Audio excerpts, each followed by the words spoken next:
Recording in progress.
Shalom.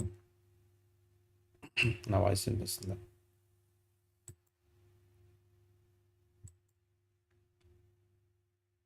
వినిపిస్తుంది. Thank you. ఈరోజు వాక్యము నిన్న మనం మాట్లాడుకుంటూ ఇత్రో గురించి మాట్లాడుకుంటాం. ఇత్రో అనే పోర్షన్, ఎందుకని ఇత్రో అనే పేరు ఉంది, ఈ పేరు పోర్షన్కి ఎందుకు పెట్టారు, తర్వాత ఈ అధ్యాయాలు ఎస్పెషల్లీ 18, 19, 20, 21 ఈ అధ్యాయాలు ఏ విషయాల గురించి మాట్లాడుతున్నారు. సో దేవుడు ఒక దేశంతో, ఒక జనాంగంతో స్వయంగా మాట్లాడటం, ఇది ఒక వ్యక్తితో మాట్లాడలేదు, లేదా ఒక కళలో మాట్లాడలేదు, ఒక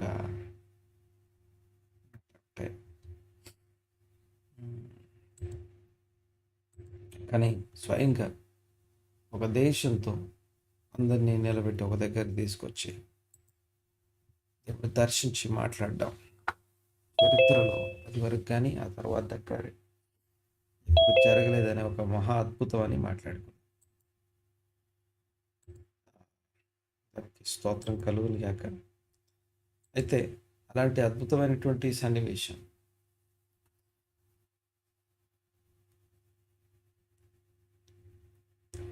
ఈ సన్నివేశం ఉన్నటువంటి ఏరియాని మరి ఇత్రో అని ఎందుకు పేరు పెట్టారు, అంటే ఇత్రో అనే పేరు ఎందుకు వచ్చింది, ఇత్రో అనే ఒక వ్యక్తి పేరుతో ఎందుకు ఈ భాగం పిలువబడుతుంది అనేది దేవుని దర్శనం యొక్క పర్పస్ నిండా మాట్లాడుకున్నాం, పూర్తి చేసుకున్నాం. సో ఇత్రో లాంటి వాళ్ళు ఈ భూమి మీద దేవునికి కావాల్సిన వారు. చెప్పాలంటే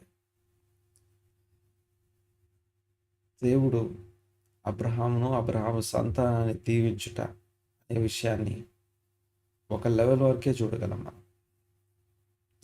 అంటే అబ్రహాము సంతానాన్ని దేవుడు దీవించుట, కానీ అందులో ఉన్న అసలు పర్పస్ ఏంటంటే ఆ అబ్రహాము సంతానం ముందు సకల వంశాలు దీవించబడ్డాయి.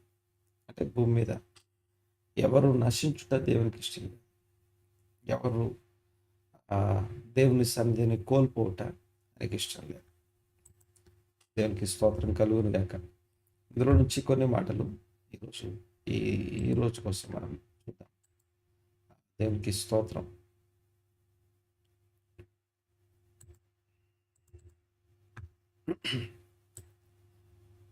ఈ ఇత్రో అనే ఈ పోర్షన్లో మనం చదువుతున్నటువంటి భాగం, అందులో దేవుడు నిర్గమాకాండం 20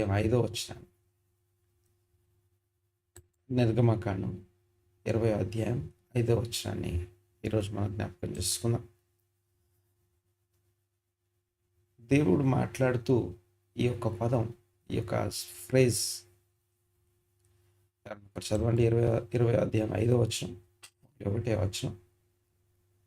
ఏలయనగా నీ దేవుడనైన యెహోవానగు నేను రోషము గల దేవుడను. నన్ను ద్వేషించు వారి విషయములో 3-4 తరముల వరకు తండ్రుల దోషమును కుమారుల మీదికి రప్పించుచు, నన్ను ప్రేమించి నా ఆజ్ఞలు గైకొను వారిని 1000 తరముల వరకు కరుణించువాడనై ఉన్నాను. నీ దేవుడైన యెహోవా నామమును వ్యర్థముగా నుచ్చరింపకూడదు. యెహోవా తన నామమును వ్యర్థముగా నుచ్చరింపు వానిని నిర్దోషిగా ఎంచడు. చాలా బాగుంది. వచనం. నేను నీ దేవుడనే యెహోవాను. తెలుగులో మనకి రోషము గల దేవుడను అని రాస్తుంది. ఇంగ్లీష్లో ఏమంటామంటే ఈర్ష, జలస్, ఈర్ష గల దేవుడు లేదా రోషం గల దేవుడు అనే పదం ఇంగ్లీష్లో మనం చూస్తాం. దేవునికి స్తోత్రం కలుగును గాక.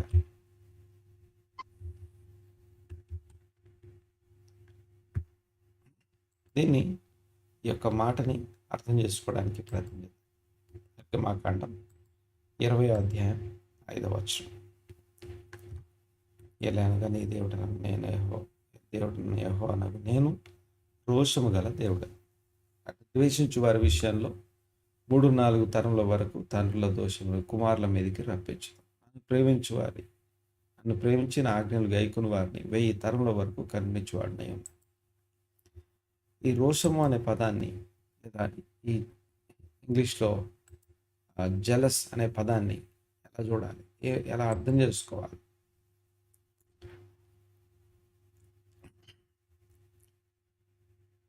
జలస్ గాడ్, రోషము గల దేవుడు అనే పదాన్ని ఎలా చూడాలి, ఏం అర్థం చేసుకోవాలి దాన్ని? ఇందులో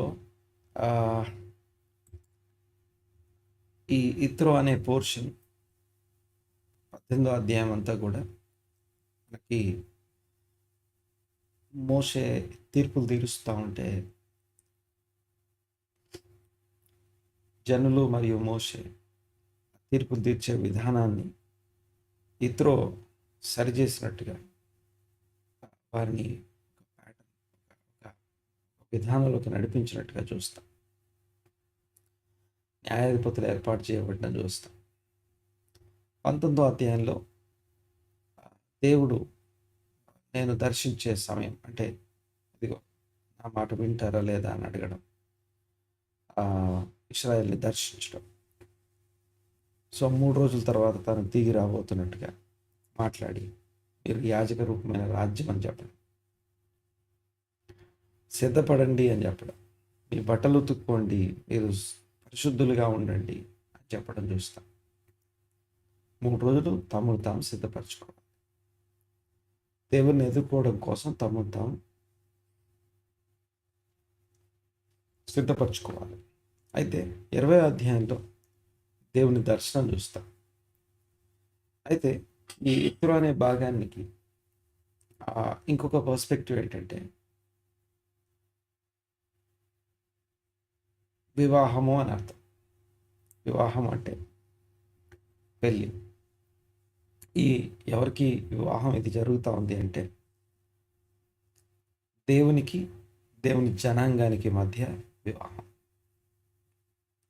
వివాహము అనేది అదొక నిబంధన, వైవాహిక నిబంధన అని అర్థం. అంటే ఈ ఇందులో ఉన్న పదాలన్నీ లేకపోతే పదాజ్ఞల్ని ఎలా చూడాలి?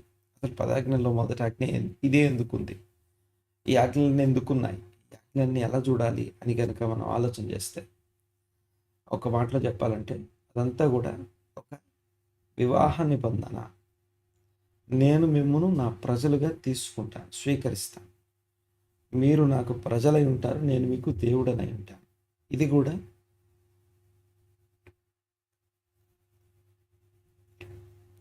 వివాహ భాష అంటే ఒక ఆ, వివాహం జరిగేటప్పుడు ఎలాగైతే నిబంధన మాటలు ఉంటాయో, ప్రమాణాలు అంటాం కదా మనం, అలాంటి ప్రమాణాలకు సంబంధించినటువంటి టెర్మినాలజీ. సో నేను ఇక నుండి నేను నా భార్యనిగా స్వీకరిస్తాను, నువ్వు నాకు భార్యగా ఉంటావు, భార్యగా నేను నీకు భర్తగా ఉంటాను. అది ఎలాంటి టెర్మినాలజీయో, మీరు నాకు ప్రజలై ఉంటారు, నేను మీకు దేవుడనై ఉంటాను అని చెప్పడం కూడా ఇది వివాహం. తర్వాత వివాహంలో ప్రమాణ పత్రం, హీబ్రూలో లేకపోతే బైబిల్ మ్యారేజెస్ భాషలో చూస్తే ఒక పేపర్, కెతుబా అనే పదాన్ని మనం చూస్తాం. ఈ కెతుబా అనే మాటకి అర్థం ఏంటంటే మ్యారేజ్కి సంబంధించినటువంటి ప్రమాణ పత్రం, లేకపోతే మన భాషలో మన మన టెర్మినాలజీలో వివాహం జరిగినట్టుగా ఇచ్చే ఒక సర్టిఫికేట్ అనమాట. మ్యారేజ్ సర్టిఫికేట్ అంటాం కదా, అలాంటిది. సో నిబంధన పత్రం అంటుంది. ఆ నిబంధన పత్రంలో ఈ 10 మాటలు ఉంటాయి.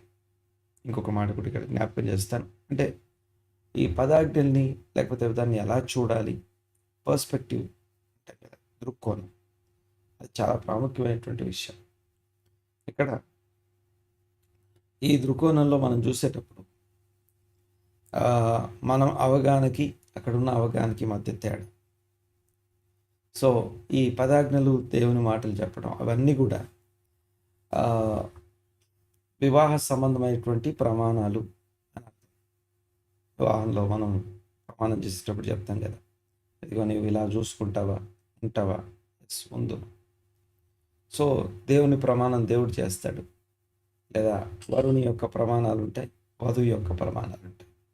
ఇదిగో నీవు వధువుతో మాట్లాడేటప్పుడు నీవు నీ జీవితకాలం ఇతనికి భార్యవై ఉందువా, ఉందును అని చెప్తాను.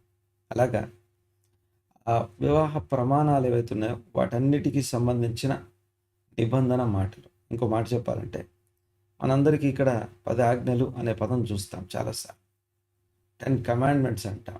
కానీ హీబ్రూలో ఒక కమాండ్మెంట్ అంటానికి మిత్స్వా అంటాం. కమాండ్మెంట్ అంటానికి మిత్స్వా. ఈ మిత్స్వా అనే పదం కమాండ్మెంట్స్కి ఉండాలి. కానీ ఇక్కడ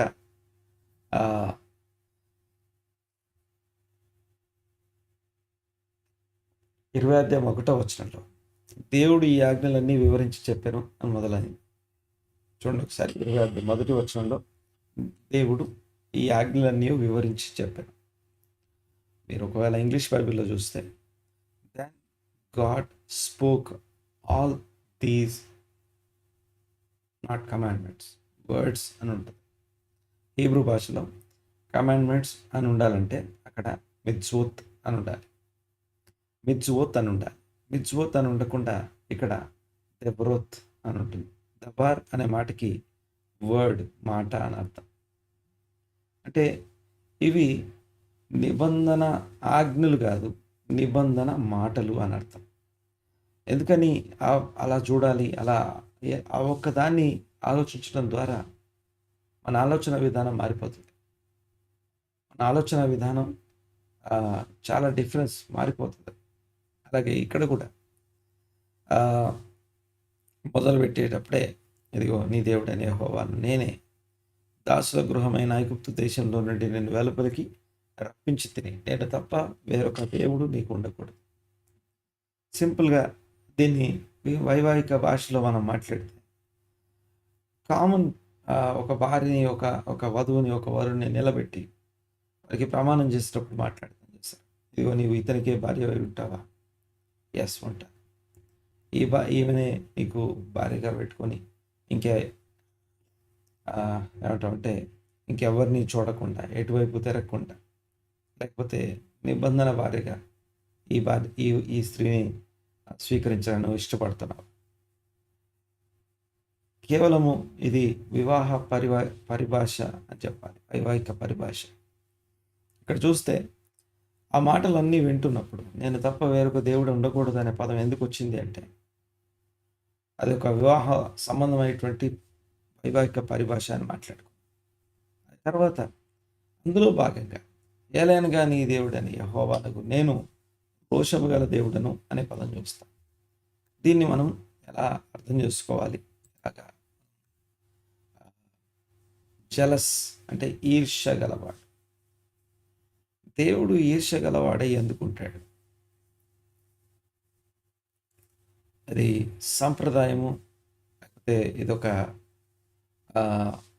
ఒక్క దేవునికి మనము లోబడి ఉండడం, లేకపోతే ఒక్క యజమానికి లోబడి ఉండడం, లేకపోతే ఒక్క భర్తకి మనం లోబడి ఉండడం. ఒక స్త్రీ లేకపోతే ఒక వధువు తనని తాను సిద్ధపరచుకొని ఇదిగో ఈయన తప్ప ఇంకా నాకు ఎవరి వైపు నేను చూడను, ఈయనకి మాత్రమే ఈ సొంత భార్యగా నేను ఉంటాను అనే ఒక తీర్మానానికి సంబంధించినటువంటి వైవాహిక పరిభాషలో రోషము గల దేవుడు అనే మాట మనం చూస్తాం. ఈ మాటని వైవాహిక పరిభాషలో చూస్తే చాలా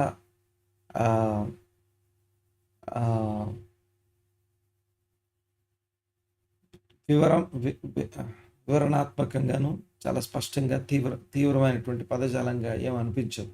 అంటే ఒక స్పష్టమైనటువంటి వివరణ మనకు కనిపిస్తుంది. అయితే హీబ్రూ భాషలో ఈ జలస్ అనే మాటకి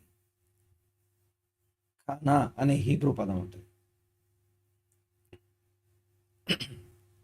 నేను రోషము గల దేవుడను అన్న దగ్గర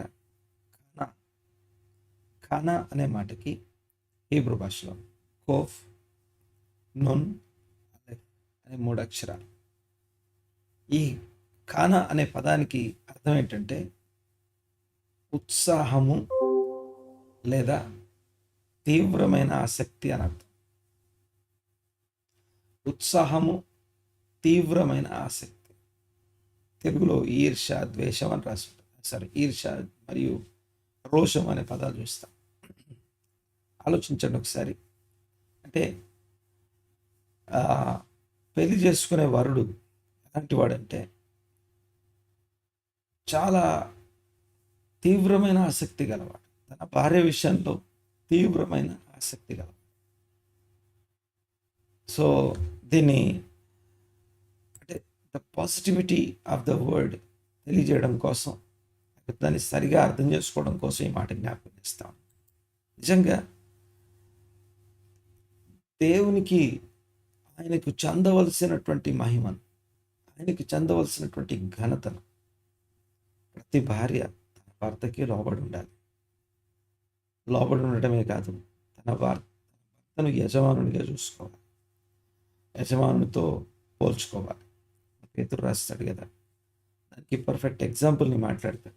ఒక శారా తన భర్తను ఎలా చూసిందో, తన భర్తకి తను ఎలా లోబడిందో వాటిని జ్ఞాపకం చేస్తూ చెప్తాడు. సో భార్య భర్తకి లోబడి యజమానుల్లాగా ట్రీట్ చేయడం, తన యాజమాన్యం క్రింద ఉండడం అని అర్థం.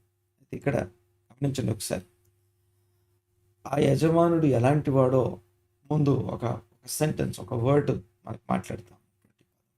కానా అనే పదం తీవ్రమైన ఉత్సాహము, తీవ్రమైన ఆసక్తి కలిగిన వాడు. కానీ ఈర్ష్య గలవాడని కాదు, ఉత్సాహంతో తీవ్రమైన ప్రేమ గలవాడు. ఇది నెగిటివ్ టర్మ్ కాదు. యాక్చువల్గా నేను రోషం గల దేవుడను అని పదాజ్ఞలు ఎందుకు ఉంది అని చెప్పడం కోసం, దాని పర్స్పెక్టివ్ని తెలియడం కోసం ఈ మాట జ్ఞాపకం చేస్తున్నాను. సో దేవుడు తన ప్రజలను తీవ్రమైనటువంటి ప్రేమతో ప్రేమించున్నాడు. వాళ్ళకి ఏ లోటు రానివాడు. వాళ్ళకి ఎవ్రీ టైం వారి ప్రతి అవసరాన్ని ఉత్సాహమైనటువంటి తీవ్రమైన ఆసక్తితో తీర్చేస్తాడు, ప్రొవైడ్ చేస్తాడు. అయితే భార్య తన వరుని పట్ల, పెళ్లి భర్త తన పెనిమిటి పట్ల, తన పెనిమిటి తలకు తన భర్త పట్ల ఒక నిబద్ధత, లేకపోతే ఏమంటామంటే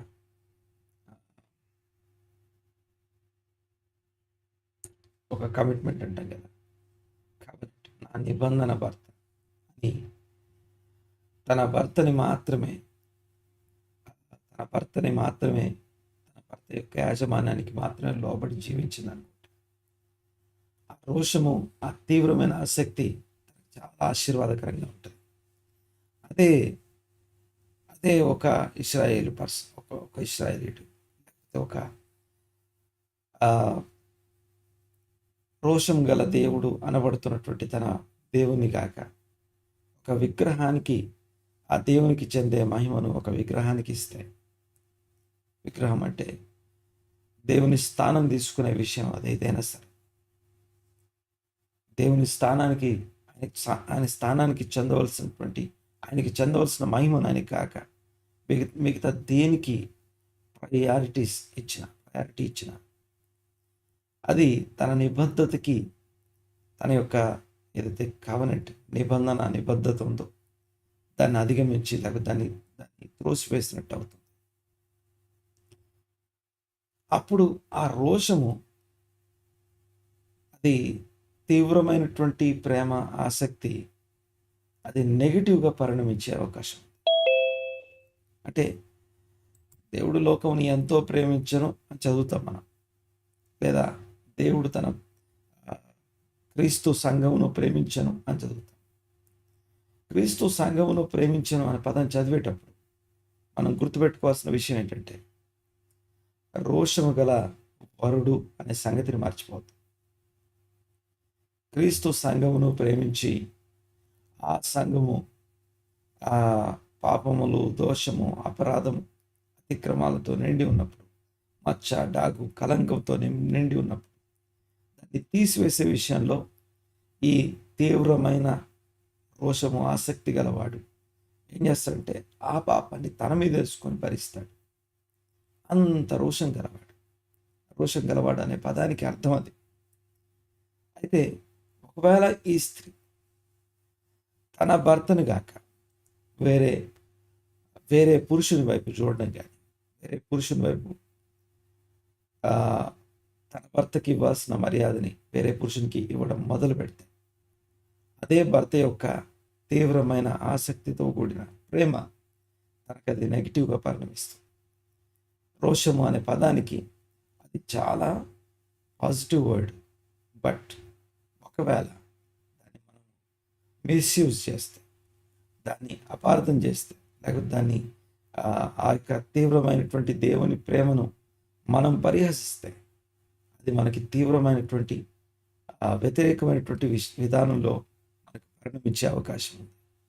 దీన్ని ఆధారం చేసుకొని వన్ గాడ్, లేకపోతే ఆయన ఒక్కడై ఉన్నాడు, లేకపోతే ఒక్క దేవుణ్ణి ఆరాధించటం మోనోథెయిజం అంటాం. సో బహుదేవత ఆరాధన నుండి ఒక్క దేవుని ఆరాధనకి మనం రావడం.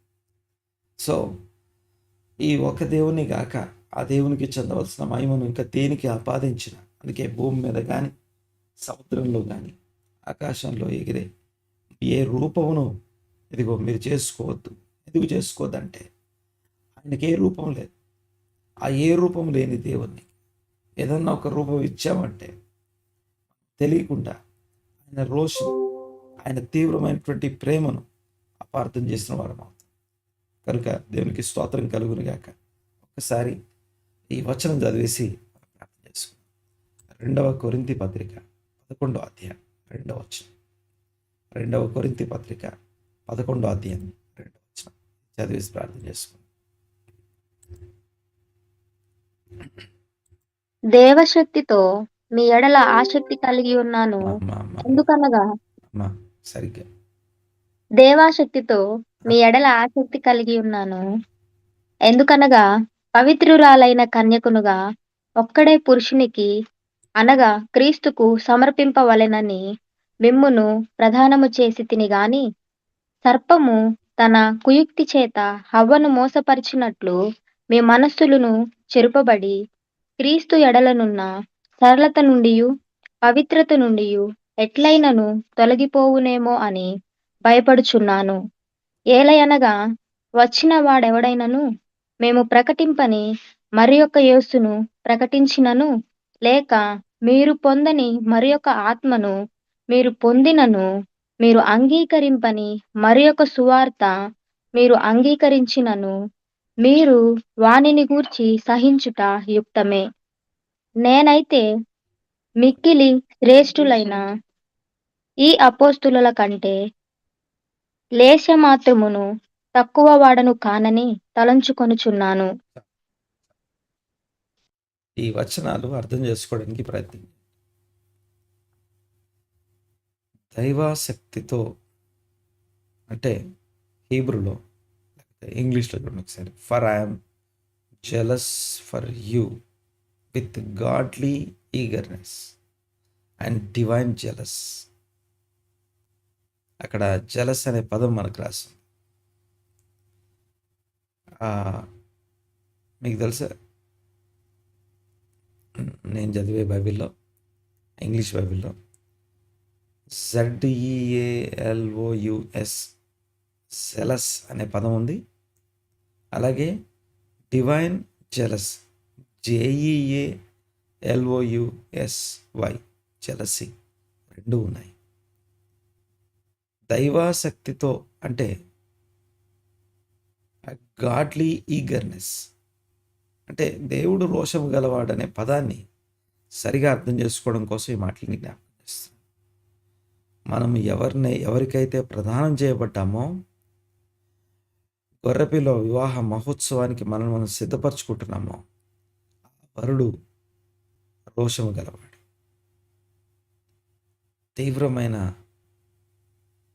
ప్రేమ గలవాడు, ఆసక్తితో కూడినటువంటి ప్రేమ గలవాడు. మన మీద నిందను, అవమానాన్ని ఆయన నిర్లక్ష్యం చేసేవాడు కాదు. దానికోసం చాలా తీవ్రంగా స్పందించే. కళ్ళు మూసుకొని ప్రార్థన చేద్దాం ఒకసారి. మా పరమ తండ్రి, మహోన్నతుడా, కృపగల దేవ, మీకు వందనాలు చెల్లిస్తా ఉన్నాం. ఇదిగో రోషము గల దేవుడు మా దేవుడు అని అర్థం చేసుకోవడానికి, గ్రహించడానికి ఈ దినమున మాకు మా మనస్సులను, మా ఆలోచనలను ఇదిగో మీరు విశాలపరిచి సరిచేసినందుకు మీకు వందనాలు. ఎవరైతే ఈ దినము ఉదయకాలము ఇదిగో వాక్యంలో ఏకీవించారో వారందరి కోసం నేను ప్రార్థన చేస్తూ ఉన్నాను. వారందరినీ మీ యొక్క సన్నిధిలో ఎత్తిపడుతున్నాను. దీవించి, ఆశ్రయించి, స్థిరపరచండి. ఇదిగో భర్త యొక్క రోషాన్ని, వరుని యొక్క రోషాన్ని గ్రహించడానికి, అర్థం చేసుకోవడానికి మా అందరికీ మనసు దయచేయమని ప్రార్థిస్తున్నాం. ఆలోచన దయచేయమని ప్రార్థిస్తున్నాం. మా ఆలోచనలు సరిచేయమని ప్రార్థిస్తున్నాం. ఇదిగో మా భర్తకు, మా వరునికి చెందవలసిన మహిమను ఆయనకు మాత్రమే ఆపాదించబడినట్లుగా, ఆయనకు మాత్రమే మా జీవితం ద్వారా ఇదిగో కలుగునట్లుగా నిరంతరము లోబడి మా హృదయాలను, మా జీవితాలను, మా యొక్క మనస్సులను లోపరుచుకొని జీవించుటకు కృప దయచేయమని ప్రార్థిస్తున్నాను. సమస్తమైనటువంటి మీ యొక్క అధికారము, ఆధిపత్యములకు మమ్మల్ని అప్పగించుకుంటున్నాం నాయన. స్తోత్రము తండ్రి. ఇదిగో లోబడని హృదయాలు, ఇదిగో నాయన కృప, పాపం చేత, అపరాధముల చేత చచ్చిన స్థితిలో ఉన్న ఇదిగో సిద్ధపడినటువంటి వారి ఇదిగో నాయన కృప, ప్రతి వ్యక్తి కోసం నేను ప్రార్థన చేస్తున్నాను. వివాహ మహోత్సవానికి సిద్ధపడని వారి కోసం ప్రార్థన చేస్తున్నాను. వారి బట్టలు వదుక్కొని ఇక మహోత్సవం కోసం తమను తాము సిద్ధపరచుకునే యాజక రూపమైన రాజ్యముగా మీ బిడ్డలందరూ ఉన్నట్లు సహాయం అనుగ్రహించమని వేడుకుంటున్నాను. కేవలం మీరే మహిమ పొందమని, సంఘం ద్వారా, సమాజం ద్వారా మీరే మహిమ పొందమని వేడుకుంటూ ప్రతి ఒక్కరిని మీకు సన్నిధిలో ఎత్తిపడుతూ దీవించి, ఆశ్రయించి, స్తుతించి యేసుక్రీస్తు నామమున స్తుతించి, ఆరాధించి ప్రార్థన అడిగి బ్రతిమాల వినయంతో వేడుకొచ్చున్నాము తండ్రి. ఆమేన్, ఆమేన్, ఆమేన్. ఆశీర్వాదాలు మా మీద పాట ఆశీర్వాదంతో సెలవు. ఆశీర్వాదం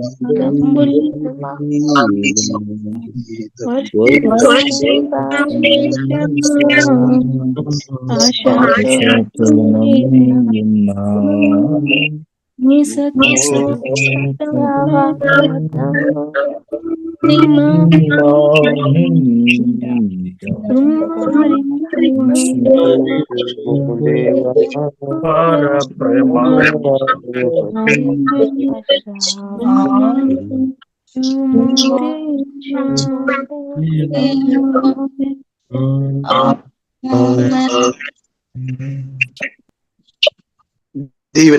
తండ్రి అయిన దేవుని ప్రేమ, అద్వితీయ కుమారుని యొక్క కృప, పరిశుద్ధాత్మ యొక్క ఎడబాయిని సన్నిధి సహవాసము ఇప్పుడును ఎల్లప్పుడూ సదాకాలము తోడై ఉండి నడిపించును గాక. ఆమేన్. షాలోమ్ అన్న, షాలోమ్.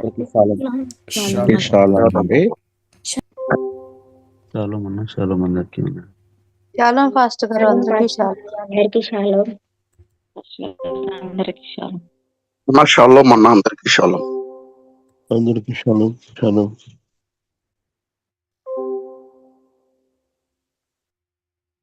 షాలోమ్ అయ్య గారు, అందరికీ షాలోమ్.